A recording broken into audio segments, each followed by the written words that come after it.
चक्षुरुन्मिलितं येन तस्मै श्रीगुरवे नमः। श्रीचैतन्यमनोभीष्टं स्थापितं येन भूतले स्वयं रूपा कदा मह्यं ददाति स्वपदान्तिकं। वन्देऽहं श्रीगुरो श्रीयुतापदकमलं श्रीगुरून् वैष्णवांश्च।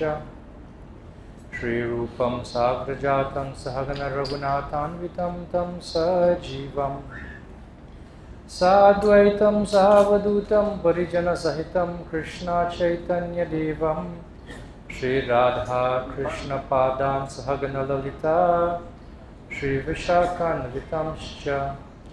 हे कृष्णा करुणा सिन्धु दीनबन्धु जगत्पते गोपेश गोपिकान्त राधाकान्त नमोस्तुते। तप्त कांचन गौरांगी राधे वृंदावनेश्वरी वृषभानुसुते देवी प्रणमामि हरिप्रिये। वाञ्छकल्पतरुभ्यश्च कृपा सिन्धुभ्यैव च पतितानां पावनेभ्यो वैष्णवेभ्यो नमो नमः। श्रीकृष्ण चैतन्य प्रभु नित्यानंद श्री अद्वैत गदाधर शिवासादि गौर भक्तवृंद। हरे कृष्णा कृष्णा कृष्णा हरे हरे, हरे Ram Ram Ram Hare Hare. Everyone together. Hare Krishna Krishna Hare Hare, Hare Ram Ram Ram Hare Hare. Once more loudly. Hare Krishna Krishna Hare Hare, Hare Ram Ram Ram Hare Hare. Please repeat after me. Om Namo Bhagavate Vasudevaya.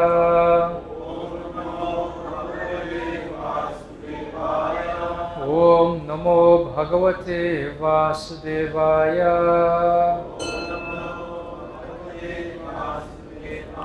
Om Namo Bhagavate Vasudevaya.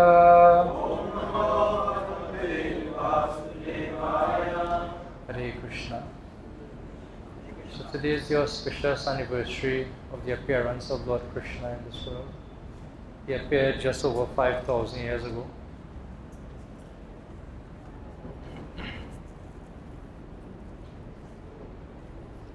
Songs of some person to make something like keep me on that slide feedback because of the follow. Just take the effect off.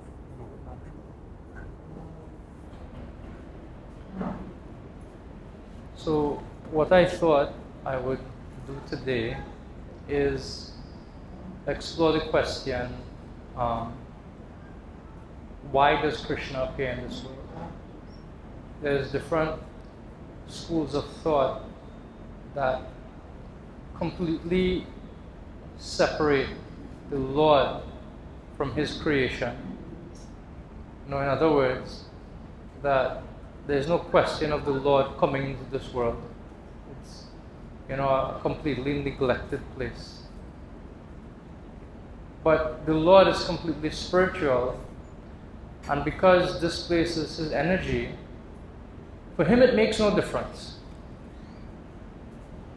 From His perspective, everything is His energy. But from our perspective, we see that distinction, that duality. But evidence is given in scriptures that, and primarily I'll discuss from our scriptures, that the Lord does come. He does appear in this world from time to time.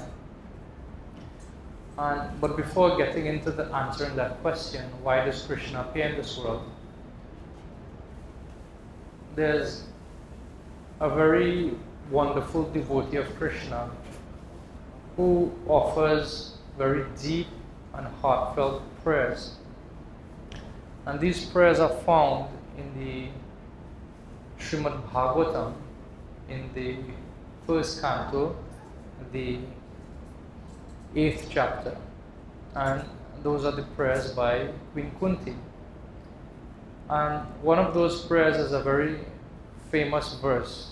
Practically speaking, if you just hear the beginning of it, everybody knows it. And that verse is Krishnaya Vasudevaya Devaki Nandanaya Cha Nandagopa Kumaraya Govindaya Namo Namaha.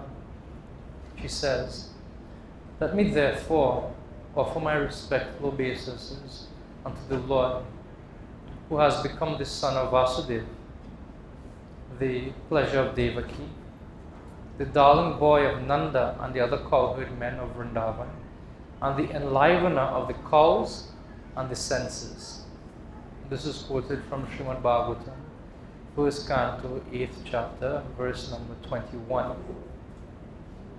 And it's interesting, there's a number of names that are used in connection with Krishna in this verse. Krishna has names based on the different interactions he has with his various devotees, and also for the various activities he performs. And in this verse, Queen Kunti uses a number of names rather, to describe Krishna. And the first one, she comes outright and says Krishnaya.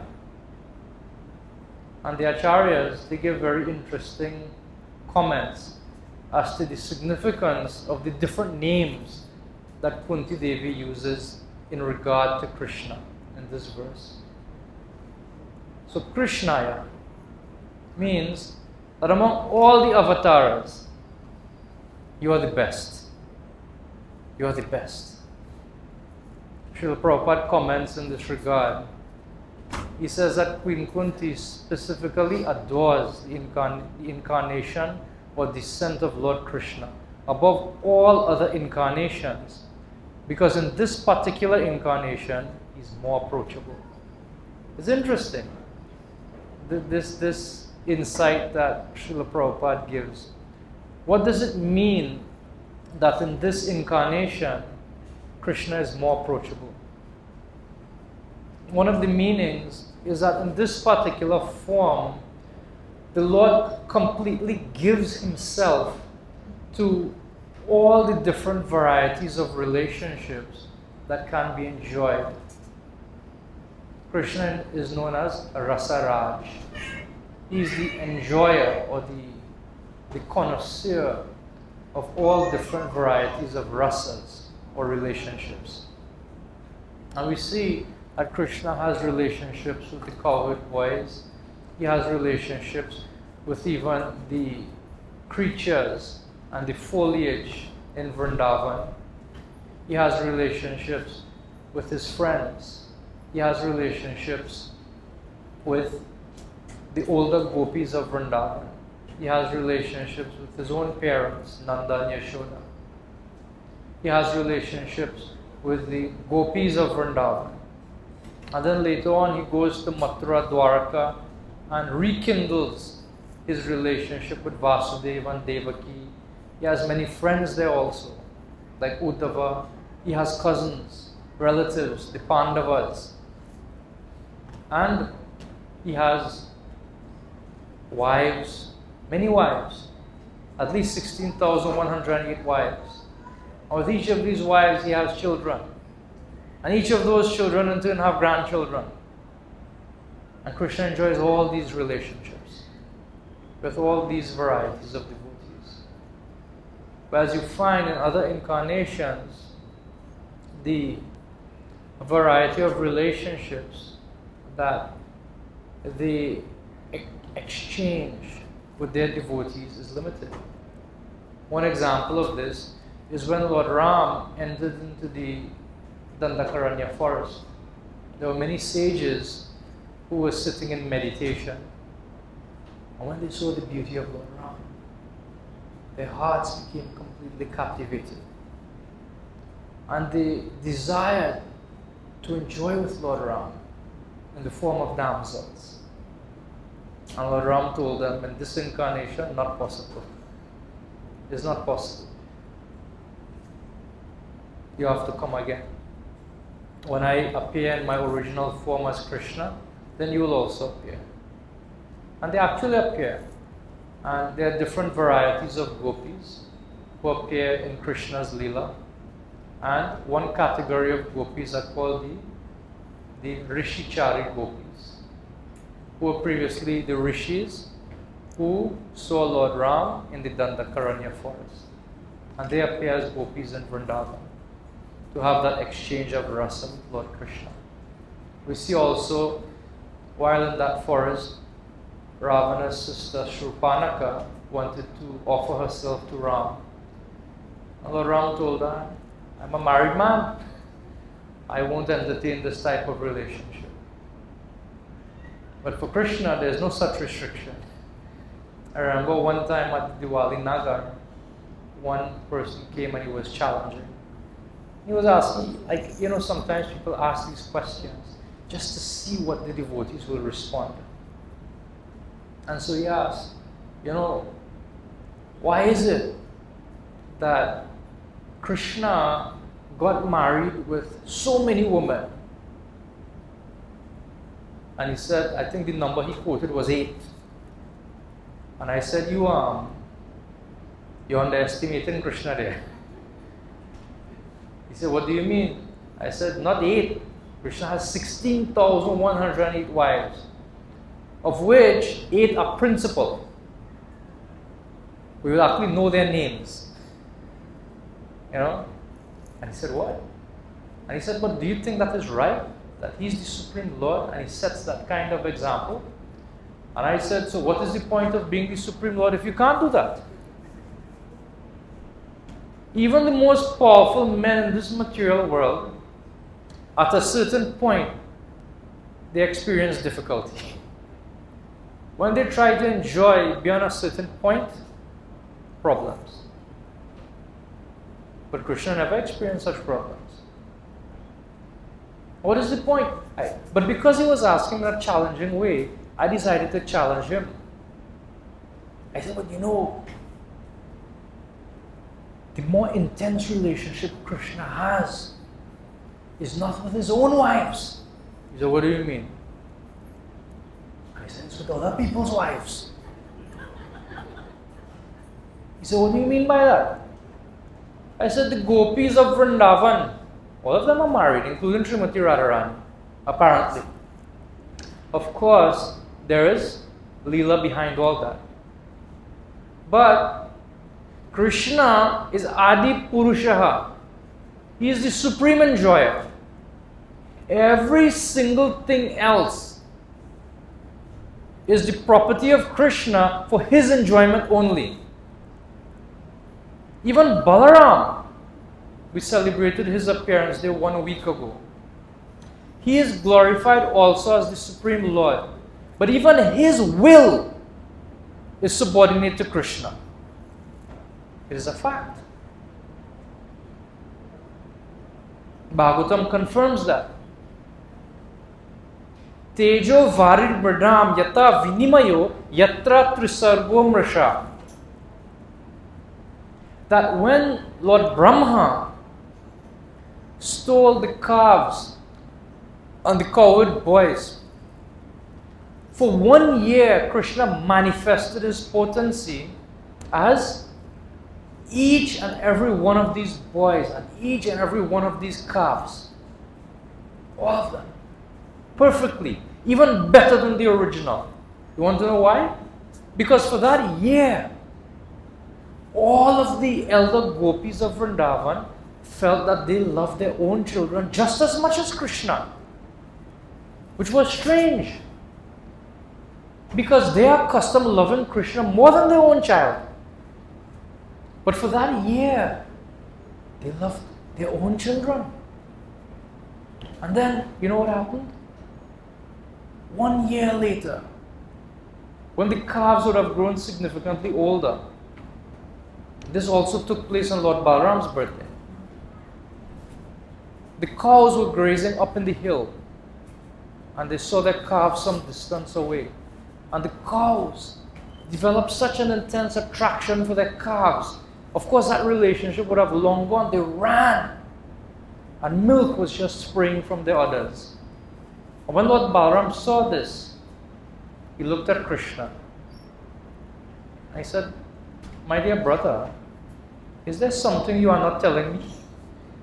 Did something go on here that I am not aware of?" And Krishna smiled. And when Balaram saw Krishna smile, he understood that this was the play of Krishna's energy.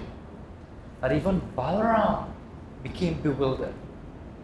Tejo varim vardam yata vinimayo yatra trisargo amrasha. Jiva Goswami gives this comment to this line of the first verse of Bhagavatam. So this is Krishna. He's the best of all incarnations. And though all those who have prema are fortunate, we're not speaking about persons who want liberation or persons who want to go to the heavenly planets. We're speaking about those who have the good fortune of loving the Lord and being loved by Him. Because prema is not one way. It's an exchange between the devotee and the Lord. And although all those who have love for Krishna are fortunate, Kunti Devi is saying, my brother Vasudeva was most fortunate. Krishnaya Vasudevaya. My brother Vasudeva was most fortunate. Why? Because Krishna, you selected him to be your father. And what to speak about Vasudeva? Your mother is even endowed with more prema or love than your father. Who is Krishna's mother? Devaki. Devaki. She says, you made her more successful than any others by situating yourself within her womb only. Therefore, I consider her to be even more fortunate than your father, Vasu. But then she says, Devaki Nandanaya. Nanda Gopa Kumaraya. She says, but Nanda in Vrindavan, he is endowed with even more prema, more love than even Vasudeva and Devaki. He has more love. Why? Because you let him alone experience the sweetness of your infant pastimes. Therefore, Nanda Gopa Kumaraya. It's interesting in this context, she doesn't mention Yashoda. Why? Because she would mention Yashoda in an entire verse by herself. That her love for Krishna is even superlative to even Nanda Maharaj. Why? Because Krishna is powerless to act as God in her presence. In the whole of creation, Krishna is the Supreme Lord except one place. That is Yashoda's house. It's described in the connection to the Damodar Leela that Krishna, when he saw his mother was chasing after him, he was sitting on the grinding mortar feeding all the monkeys, the butter and the other eatables he had stolen. And he saw his mother coming. He saw she picked up a whip, a stick. When she picked up that stick, it was as if a tremor ran through the entirety of Vrindavan. And the monkeys alerted Krishna. You know, they said there's this saying that the possessor of wealth has two eyes, but the usurper of wealth has millions of eyes. So Krishna, he was sitting on the grinding mortar, and when he saw Yashoda was coming after him, he said, but I am the greatest of all yogis, Yogeshwara. So he closed his eyes and he thought, I will make myself so small, so tiny, I will enter into the grinding mortar and disappear from my mother's sight. I'll disappear from my mother's sight. So he closed his eyes and he started to meditate. And his mother was still coming. And then he opened his eyes and he saw he was still on top of the grinding mortar.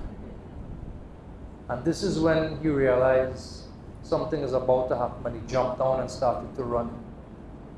So Krishna, who is the Supreme Lord, that even Baladev becomes mystified by the display of his energy, is completely bound by the love of his mother, that his potency as the Supreme Lord cannot act in Vrindavan. Cannot act. And so in an entire verse, Kunti Devi describes this wonderful love that Yashoda shares with Krishna. But in the final line of this verse, she uses a very interesting name. Govindaya Namo Namaha. She says, my dear Lord, even though all your pastimes are so sweet, the pastimes that you display when you enter into your Kaishora age, your youthful pastimes, those are the most beautiful. And it is when Krishna enters the Kaishora age, is when he receives the name Govinda. After the lifting of Govardhan Hill, all the residents of Vrindavan and the cows especially, they say he is Indra. But they tell Krishna, you are actually our Indra. You are Indra Gavam. You are the Indra for all the cows. And they give him this name Govinda.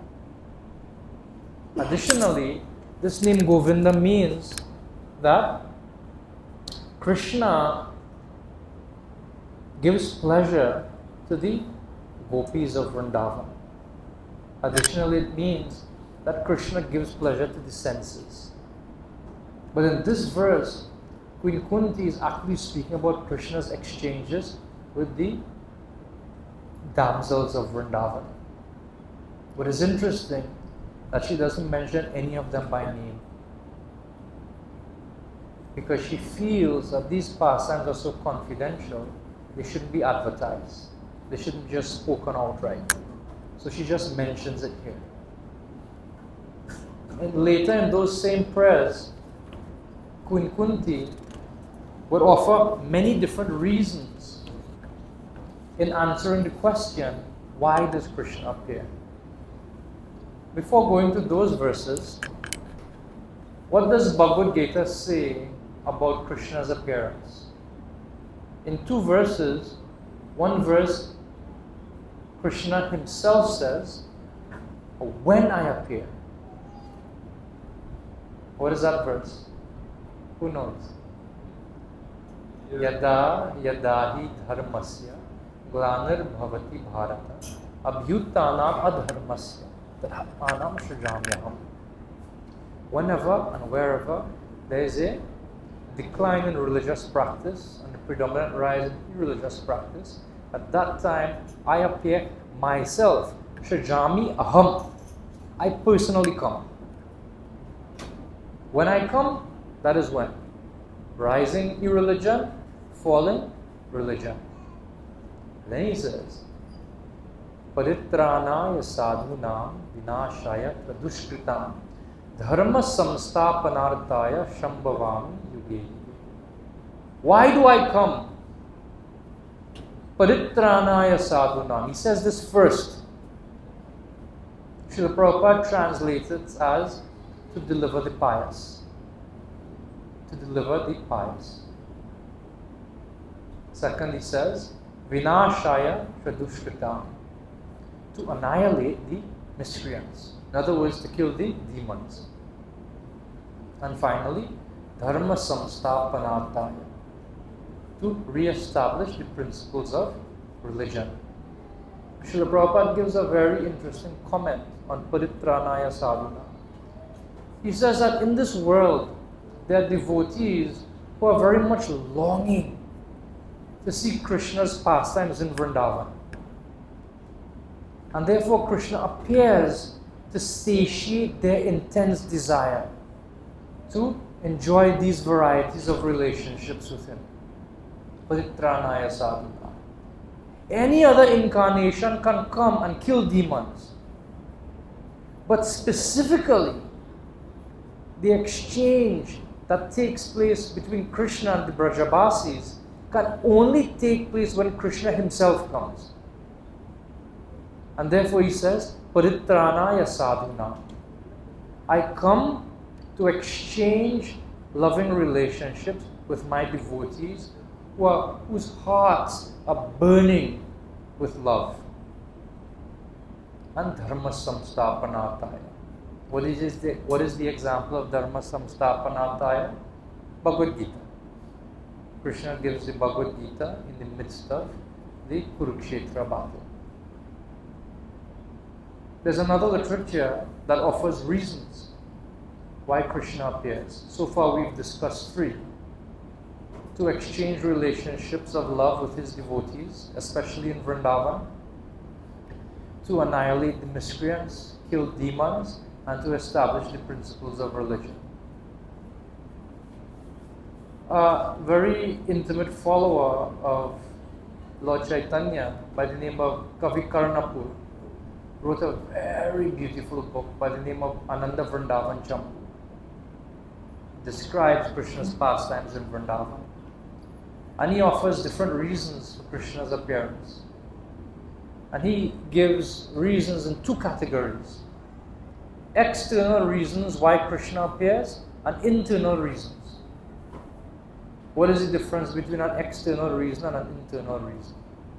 An external reason is when somebody does something for another person's benefit. Why do we do something for others? An internal reason is why are we doing it for ourselves? The technical term for this is Bahiranga Hetu or Antaranga Hetu, or Bahiranga Karana or Antaranga Karana. So what are the external reasons that are offered for Krishna's appearance? That the earth planet had become overburdened by demoniac forces. And therefore she petitioned Lord Brahma, and Lord Brahma gathered a council of all the Devatas. And headed by Lord Brahma, the Devatas went and offered prayers to a form of Vishnu that lies within this material world, known as Kshirodakashaya Vishnu. Another reason why Krishna appears for others that is given is to attract the self-satisfied sages. That even though the sages, by their yogic perfection, by their perfection of jnana, they develop that sense of self-satisfaction. In the company of Krishna, they become more attracted by the impersonal form of the aspect of the Lord. They become more attracted than the yogis who are attracted to the Paramatma feature of the Lord. And finally, Krishna appears to perform wonderful pastimes and to give satisfaction to his devotees. So these are 3 reasons offered why Krishna appears in this world for others' benefit. Because of the distress of the earth planet, to attract the self-satisfied sages, and to perform pastimes and to give satisfaction to his devotees. The internal reasons that Krishna appears, firstly, is to fulfill the desire of Nanda and Yashoda and to increase their fame. So, Nanda and Yashoda, it is described that previously they appeared as Drona and Dhara, and they wanted Krishna to appear as their son. And so when they took birth again as Nanda and Yashoda, Krishna appeared as their son.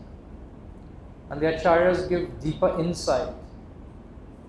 Even the Bhagavatam itself gives insight into Krishna's appearance as the son of Nanda and Yashoda.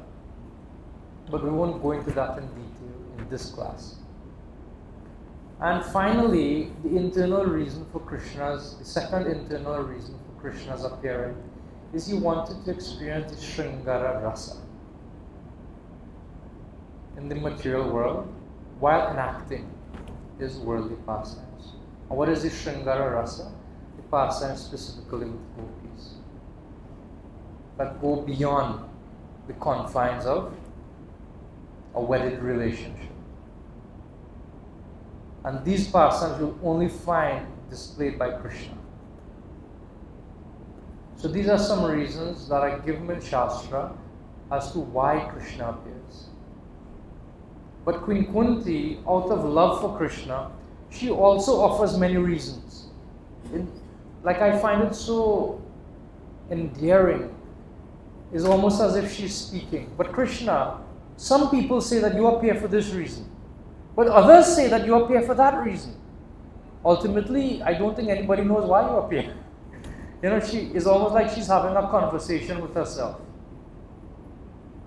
So in one verse she says, Kechid ahur ajam jatam punya shlokasya kirtaye yado priyasyan vavaye malas eva chandanam. She says, some say that the unborn has taken his birth for the glorification of the great pious king. Others say that you took birth to please King Yadu, one of your dearest devotees. You appeared in his family as sandalwood appeared in the Malaya hills. Vishnu Chakravarti Thakur says, if you were not to appear in this world, how would we be able to relish your enchanting pastimes?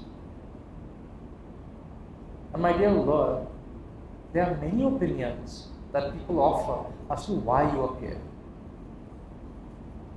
So the first set of reasons she gives is that the unborn has taken birth for the glorification of the great pious king. Who is the great pious king being referred to here? Which king? Yudhishthira Maharaj. Another verse she says, Apare Vasudevasya Devakyam Yachito Yagat Ajastvam Asya Kshemaya Vadhaya Cha Suradvisham. So the first verse she says, some say. In this verse she begins, but others say. Others say that since both Vasudeva and Devaki prayed for you, you have taken your birth as their son. Undoubtedly you are unborn. Yet you took your birth for their welfare and to kill those who are envious of the Devatas. So this history of why Krishna appears as the son of Vasudeva and Devaki is given by Krishna himself when he appears to Devaki. In a series of verses in the 10th canto, 3rd chapter, verses number 32 through 45. Krishna describes how they appear as his parents every time he appears as different incarnations. Very, very beautiful. So that reference again is 10.3, 32 through 45. That you appear to give pleasure to Vasudeva and Devaki. And the next verse she says,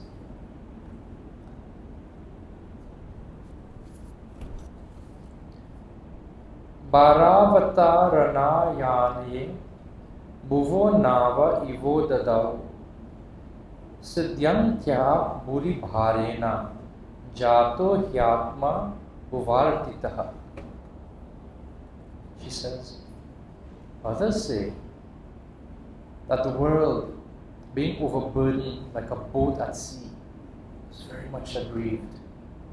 And that Brahma, who is your son, prayed for you. And so you have appeared in order to diminish trouble. So this, we saw that before as one of the reasons why Krishna appears, to relieve the burden of the earth. So this is mentioned as the prelude to Krishna's appearance in the first chapter of the 10th canto of Srimad Bhagavatam. That Mother Earth, feeling overwhelmed by the demoniac forces that had taken birth in many of the prominent Kshatriya dynasties, she took the form of a cow and presented herself before Lord Brahma. And Lord Brahma, in turn with Lord Shiva and other devatas, went and they offered prayers to Lord Vishnu, who agreed to appear. So this is the first part of the first chapter of the 10th canto. This chapter, interestingly, Srila Prabhupada entitles Appearance of Lord Krishna Introduction. The introductory reasons why Krishna appears, what causes him to appear, then the intrigue that takes place between Kamsa, Vasudeva and Devaki, and eventually Devaki is given house arrest by Kamsa, and all this is described. Srila Prabhupada, he gives a very beautiful comment in this regard. He says, whenever there is trouble in the universe that cannot be solved by the administrative devatas, they approach Brahmaji for a solution. And if it is not to be solved even by Brahma, then Brahmaji consults and prays to Kshirodakashayi Vishnu for an incarnation and solution to the problem. Normally there's different levels of escalation when there's problems, even in our organization, right? Then your first level is you do this. If the problem isn't solved on this level, then you go to the next person in charge. If the problem isn't solved on this level, you go to that level. You see it happen. There's the magistrates court, there's court of appeal, the Supreme Court, and then you go to the Privy Council in Trinidad, the Supreme Court in America, as the case may be. There's always different levels of escalation. So first level is the devatas. They can't solve it, they turn to Brahma, who is the chief devata in the material world. And ultimately, when Brahma can't solve, he turns to Krishna, specifically to Kshirodakashayi Vishnu. So such a problem arose when Kamsa and others were ruling over the earth, and the earth became so much overburdened by the misdeeds of the asuras. Brahmaji, along with other devatas, prayed at the shore of the Kshirodaka ocean, and they were advised of the descent of Krishna as the son of Vasudeva and Devaki. So some people say that the Lord appeared because of the prayers of the Lord Brahma. She continues, and yet others say, there's so many reasons out of love Kunti Devi is offering. He says, and yet others say that you appear in order to renovate the devotional service of hearing, remembering, worshipping, and so on, in order that the conditioned soul suffering from material pangs might take advantage and gain liberation. So we heard that before also, Dharma Samsara, to establish the principles of religion. Vishwanath Chakravarti Thakur, he gives a very nice purport to this verse. He says, this is the real reason for Krishna's appearance. He says, first there's avidya, or ignorance. And because of ignorance, we develop the wrong desires. And because of wrong desires, we perform the wrong actions.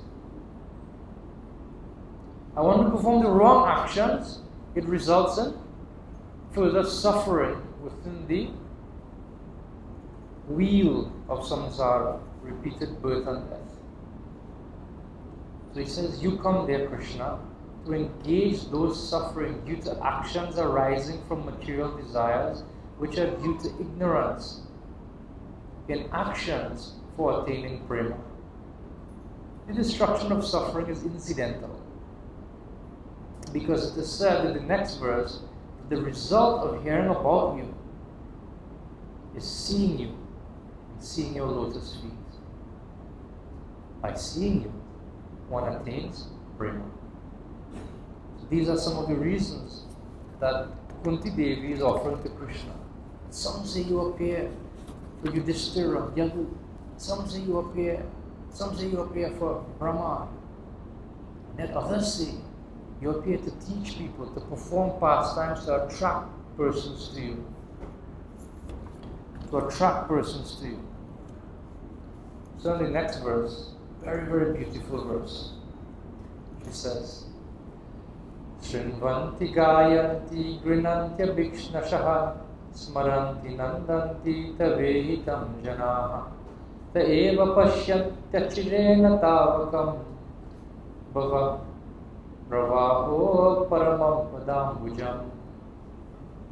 She says, O Krishna, those who continuously hear, chant, and repeat your transcendental activities, or take pleasure in others doing so, certainly see your lotus feet, which alone can stop the repetition of birth and death.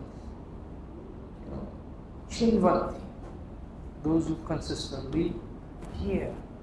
Gayanti, those who speak or describe. Smaranti, those who remember.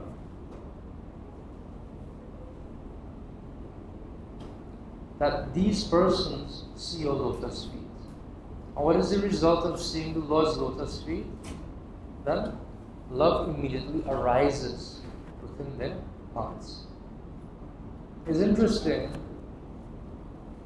that after all these different reasons that Kunti Devi offers for Krishna's appearance, she says actually the real thing is that you come and you perform these pastimes.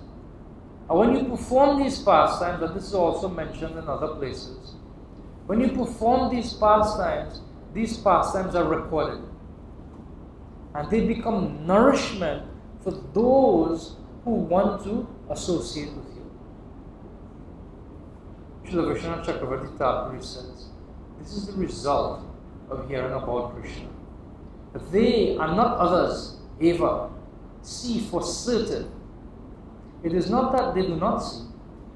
They see without delay. Achirenaha. Not after a long time. Your lotus feet.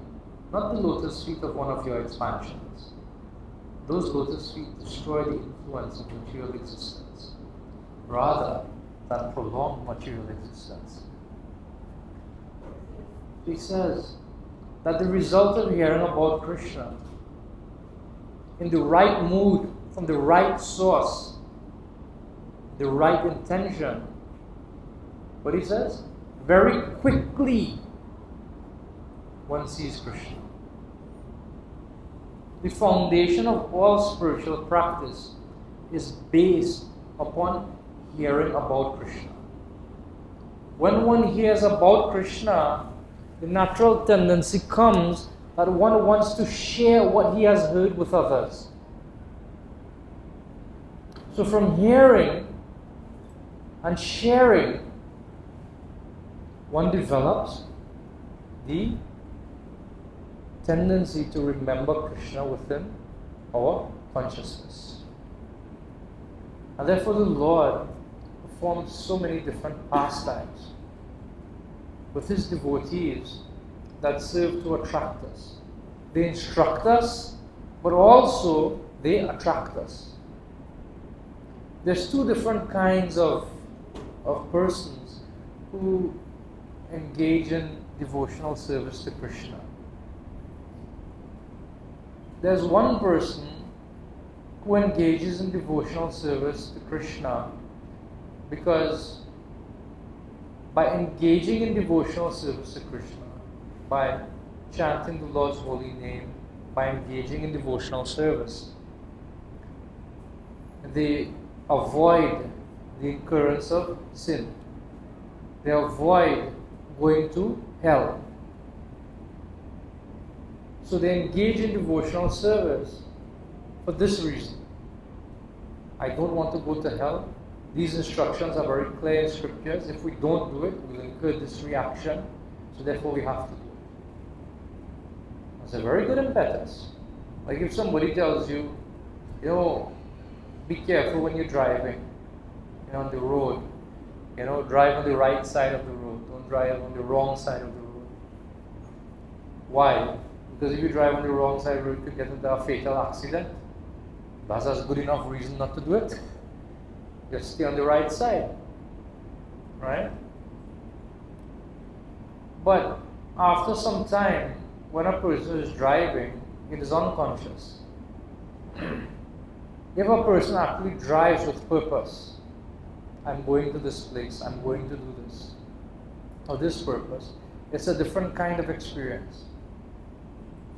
So the other side of worshipping Krishna is when one worships Krishna simply because he's attracted to Krishna. There are technical terms for this given by Srila Rupa Goswami. One is called Vaidhi and the other is called Raga.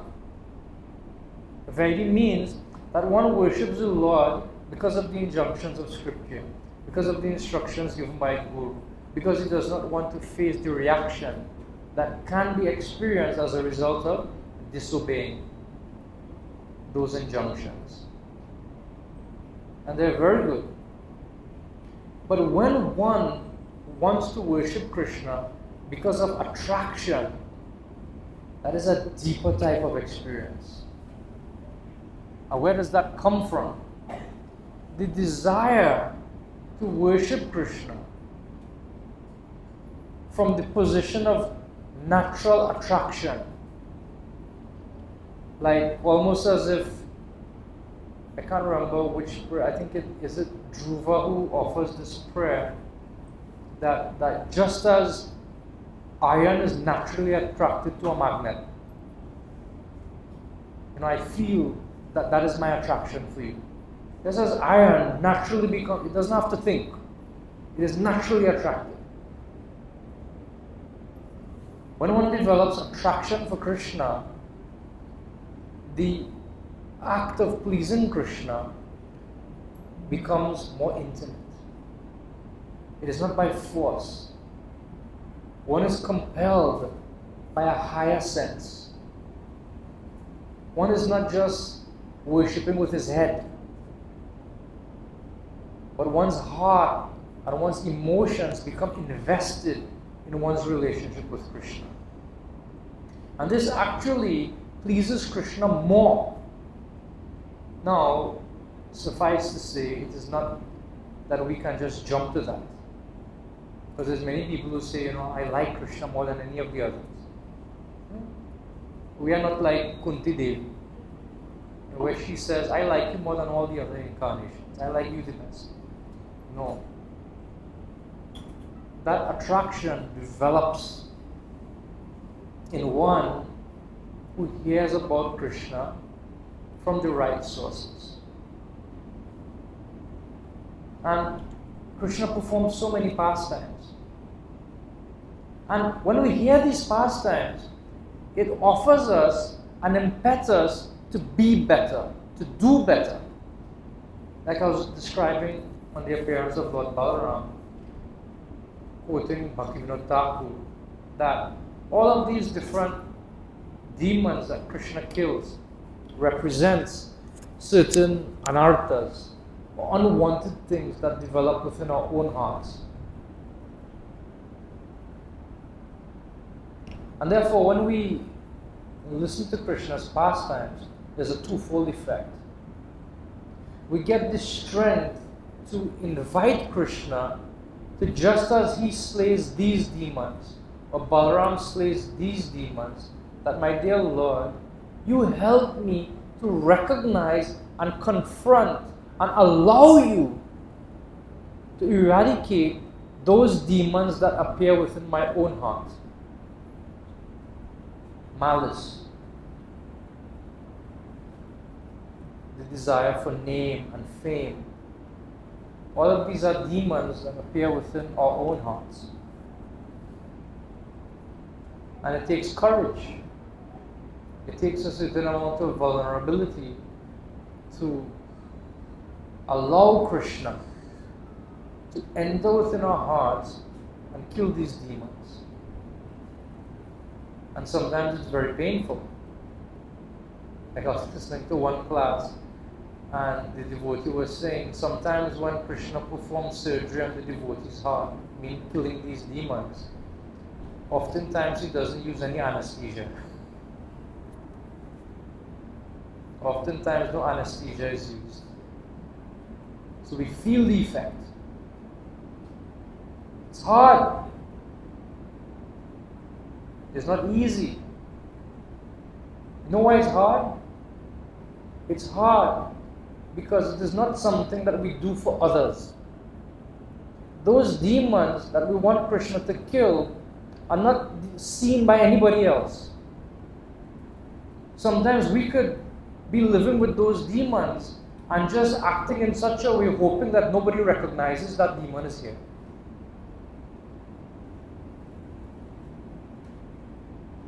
We hope and we act.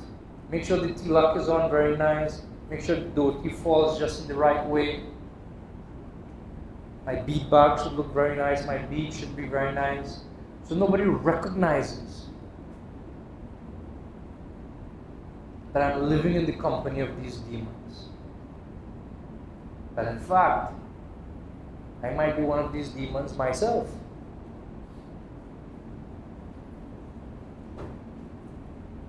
It's very difficult.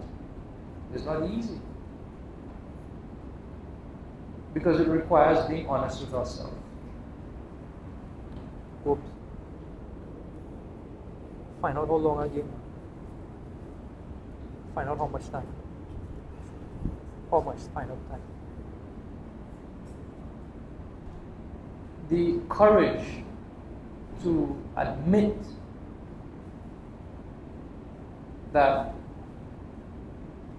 the problem in our spiritual life is not outside of us, is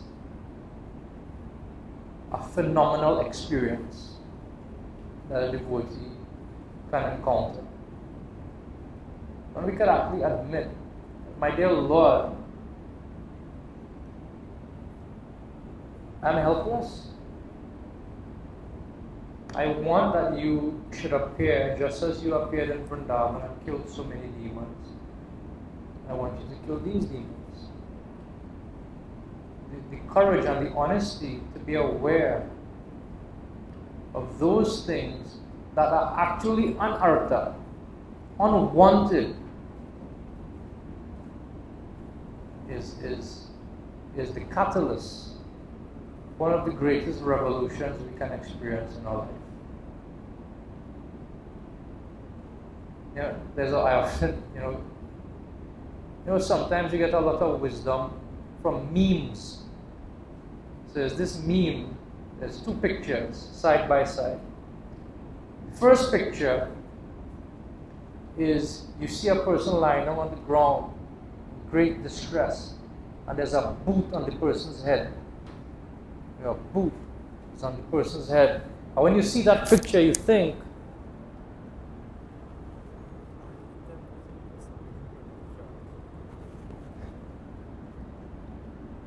this person is in so much distress.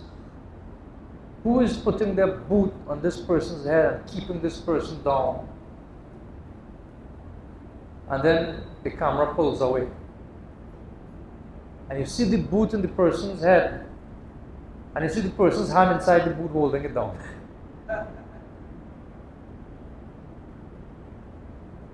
Practically speaking, when we come to the point that we can admit to ourselves that whatever inconveniences, whatever suffering I am going through, I did it to myself.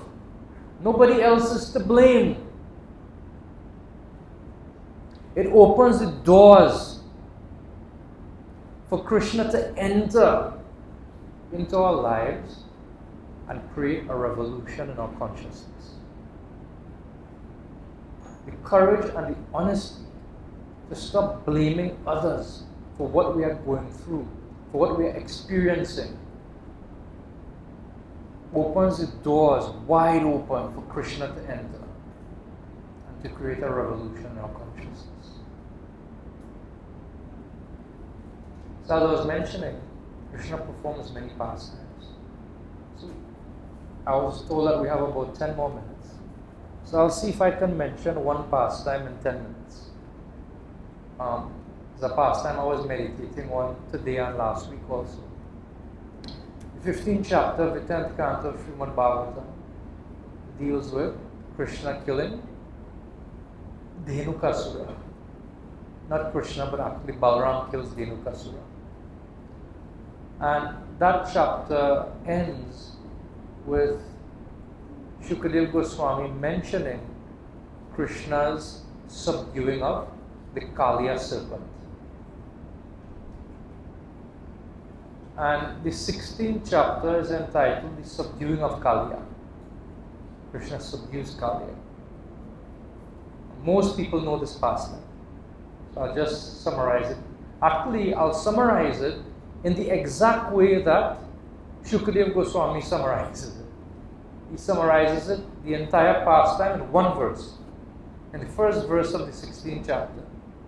He says, Sri Shukavasha, Shukadeva Goswami says, Vilokya dushitam Krishnam, Krishna Krishna hina vibhu, tasya vishuddhim anvichan sarpam tam udavasayat. Shukadeva Goswami said, Lord Krishna, as the Supreme Personality of Godhead, seeing that the Yamuna river had been contaminated by the black snake Kaliya, desired to purify the river, and thus the Lord banished him from it. That is the whole Kaliya pastime there. That is the whole pastime. It's very interesting. If you look at the Sanskrit, Krishna is mentioned 3 times in this verse. The name Krishna. That Krishnam, Krishnaha, and Krishnahina. 3 times Krishna is mentioned. And each of these mentions of Krishna refer to something else. The first Krishna refers to Yamuna Devi. Why? Because Yamuna is a bit blackish in complexion. She's a dark river. And she's also Krishna. She's full of love for Krishna. Therefore, sometimes she's called Krishna. The second Krishna, Krishna, refers to Lord Krishna. And the third Krishna, Krishna Ahina, refers to, this Krishna means black.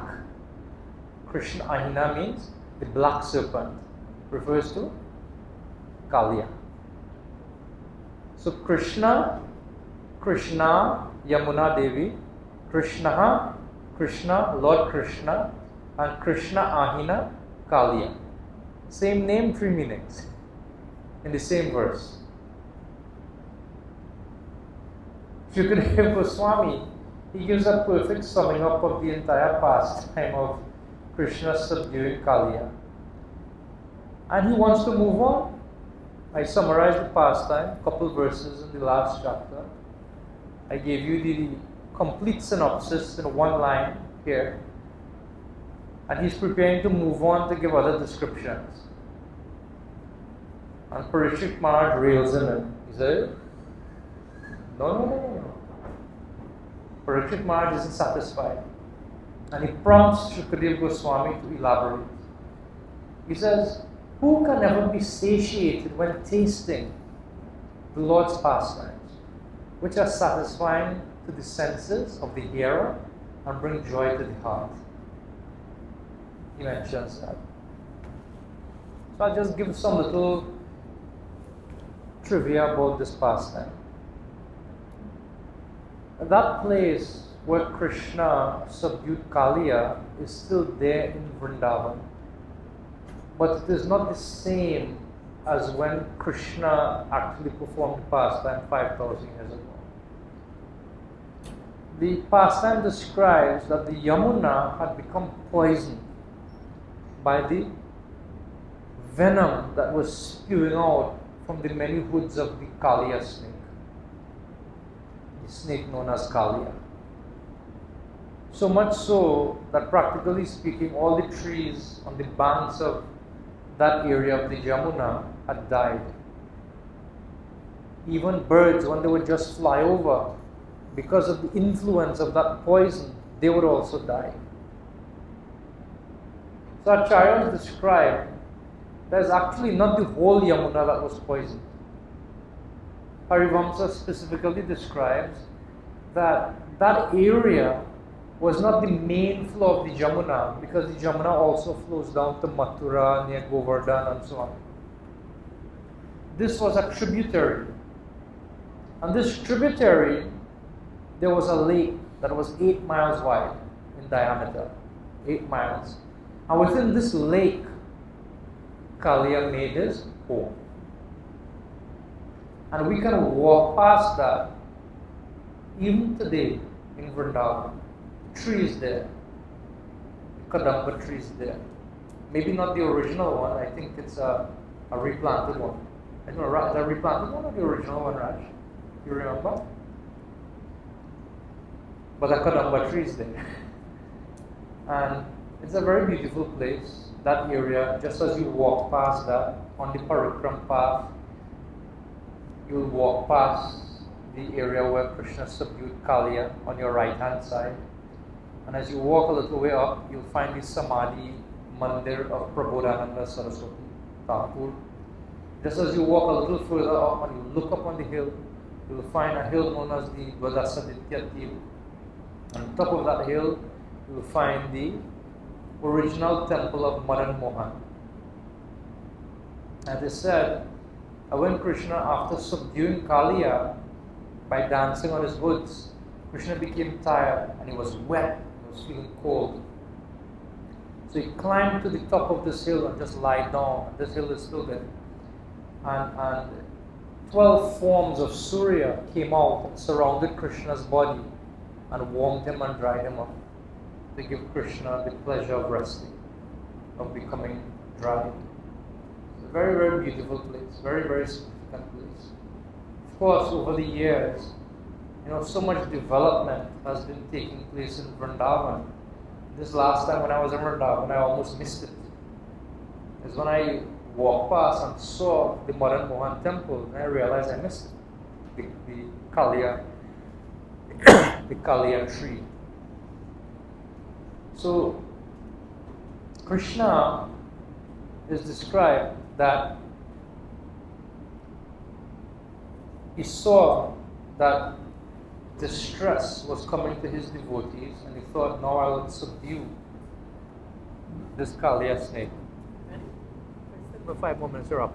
Yeah. And he thought that I'll subdue this Kaliya snake.